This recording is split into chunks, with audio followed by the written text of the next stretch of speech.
সুপ্রভাত বন্ধুরা, কেমন আছো তোমরা সবাই? আশা করছি তোমরা সবাই খুব ভালো আছো আর সুস্থ আছো।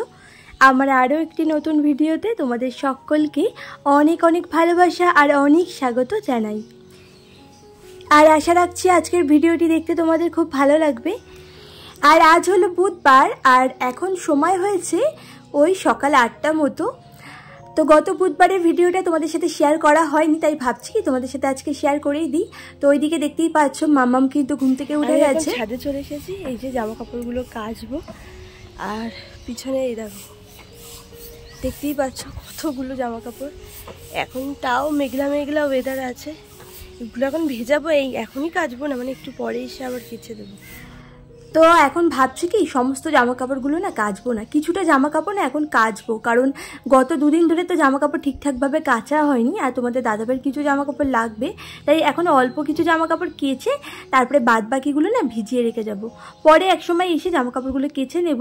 ওইদিকে আবার নিচে রান্নাবান্নাটাও আছে, সময়ের মধ্যে সেটাও শেষ করতে হবে। আর আজকে জানো তো ঘুম থেকে উঠতে একটু দেরি হয়ে গেছিলো। ওইদিকে মাম্মাম্মা ঘুম থেকে উঠেই গেছে আমার সাথে, তো ওকে না একটু পড়তে বসিয়ে দিয়ে গেছি। একটু তো ওকে দেখিয়ে দিচ্ছিলাম, তো বেশিক্ষণ আর ওর পাশে বসে না ওকে পড়াতে পারলাম না, কারণ এদিকে সংসারের কাজগুলো নইলে অনেকটা দেরি হয়ে যাবে করতে। আর এই দিন তো ওর আন্টিও পড়াতে আসেনি, তো এই দিন ছুটি ছিল ওর আসলে। তো যাই হোক, এদিকে দেখো ওই যে তোমাদের দাদাভাইয়ের যে কটা জামা কাপড় কেচেছি তো ওগুলো না মেলে দিলাম।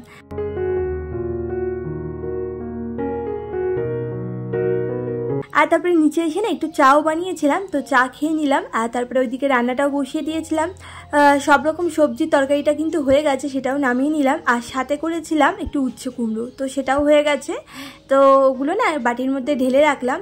আর ভাত তো আগেই হয়ে গেছিলো। তো যাই হোক, এদিকে তোমাদের দাদাভাই আবার বাজার থেকে রুই মাছ এনেছিল। তো সেই রুই মাছগুলো দেখো, ওই যে আঁশগুলো না ভালো করে ছাড়িয়ে দেয় না দোকানে, তা আঁশগুলো ভালো করে ছাড়িয়ে নিয়ে এদিকে নুন হলুদ মাখিয়ে নিচ্ছি। গত দিনের একটা ভিডিওতে আমাকে শাহি লাইফস্টাইল থেকে একটা দিদিভাই কমেন্ট করে বলেছিলে ভিডিওটা খুব ভালো লাগলো, বন্ধু হলাম আপনার পালা। তো অবশ্যই আমিও তোমার পাশে থাকবো দিদিভাই, আর আমার পাশে থাকার জন্য তোমাকে অনেক অনেক ধন্যবাদ জানাই। আর এইভাবেই আমার পাশে থেকো। আর তুমি আমাকে আরেকটাও কমেন্ট করেছিলে যে আমার বাড়ি কোথায়। তো আমার বাড়ি কিন্তু ওয়েস্ট বেঙ্গলের উত্তর 24 পরগনা জেলাতেই। তো যাই হোক, এইদিকে দেখো এখন আবার এই যে ঘরে এসে ঘরটাকে তো ডাস্টিং করেই নিয়েছিলাম, মানে রান্নাবান্না কিন্তু ওইদিকে মোটামুটি হয়েছে। তো এখনও রান্নাঘর মুছতে হবে, বাসন মাজতে হবে, সেগুলো তো রয়েছে। তো যাই হোক, এদিকে ভাবলাম কি এখন ঘরটাও মুছে নিই, তাহলে কাজটা অনেকটাই এগিয়ে আসবে।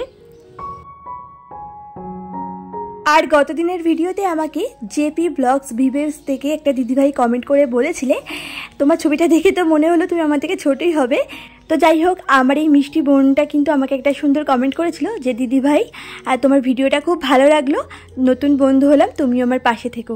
তো অবশ্যই আমি তোমার পাশে থাকবো, এইভাবেই আমার পাশে থেকেও আমিও তোমায় বলছি। আর আমাকে এত সুন্দর কমেন্ট করার জন্য তোমাকে অনেক অনেক ধন্যবাদ জানাই গো। আর আমাকে কমেন্ট করেছিলে ঈশানী ঐশানী আইডি থেকে, কথা আবৃত্তি থেকে, আর তামা ব্লগ থেকে। তো তোমাদের সবাইকে অনেক অনেক ধন্যবাদ জানাই গো আমার পাশে থাকার জন্য। তোমরা সবাই খুব ভালো থেকো। আর আমাকে কমেন্ট করেছিলে পূজা ডেলি ব্লগ থেকে আর অমৃতা এন থেকে। তো তোমাদেরকেও অনেক অনেক ধন্যবাদ জানাই গো দিদি ভাইরা, তোমরা আমার পাশে রয়েছো আর এইভাবে আমাকে সুন্দর সুন্দর কমেন্ট করছো। তো অনেক অনেক ধন্যবাদ তোমাদেরকে। আর তোমরা এরকমভাবে যদি আমাকে ছোটো ছোটো করে কমেন্ট করো না, আমি সত্যি ভিডিও বানাতে অনেকটা মোটিভ হই। আর ভিডিওটাকে সবসময় চেষ্টা করি না আরও সুন্দর করে যেভাবে তৈরি করতে পারি। আর আমি জানো তো কোনোদিনও ভাবতেও পারিনি যে ইউটিউবে এসে আমি এরকম এতগুলো বন্ধু পাবো। এমনিতেও তো যবে থেকে বিয়ে হয়েছে এই বাড়িতে তো এখন তো পুরোপুরি একা, এখানে তো সেরকম কোনো বন্ধুই নেই। তো বিয়ের আগে আমার প্রচুর প্রচুর বন্ধু ছিল, মানে প্রাইমারি স্কুল বলো বা হাই স্কুলে যখন উঠেছিলাম সেখানে, তারপরে কলেজে প্রচুর প্রচুর বন্ধু। তবে এ বাড়িতে আসার পর থেকে তো সেরকম কারোর সাথেই কোনো যোগাযোগ নেই। তো ইউটিউবে এসে যে তোমাদের মতো এত ভালো ভালো বন্ধু পাবো এটা একদমই আশা করিনি, জানো তো। খুব ভালো লাগছে যে আমার এত এত বন্ধু আবারও হয়েছে।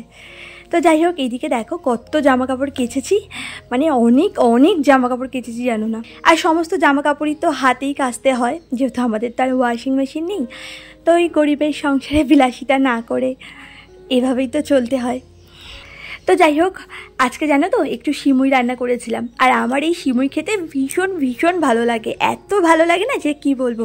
আর আমাকে জানো তো আমার বাপের বাড়ির ওইখানে ঈদের সময় অনেকে এসে আমাকে সিমুই দিয়ে যেত। সবাই তো আমাকে নিমন্ত্রণ করতো সিমুই খেতে যাওয়ার জন্য, তবে আমি না, আমার ওই কিছু বন্ধু ছিল তাদের বাড়িতে যেতাম, তাছাড়া বাদবাকি কারোর বাড়িতে যাওয়া হতো না সেরকম একটা, মানে পাড়া প্রতিবেশী বলো, তো তারা কিন্তু এসে আমাকে দিয়ে যেত, কারণ সবাই জানতো আমি সিমুই খেতে ভীষণ ভালোবাসি। তো আজকের ভিডিওটা এই পর্যন্তই।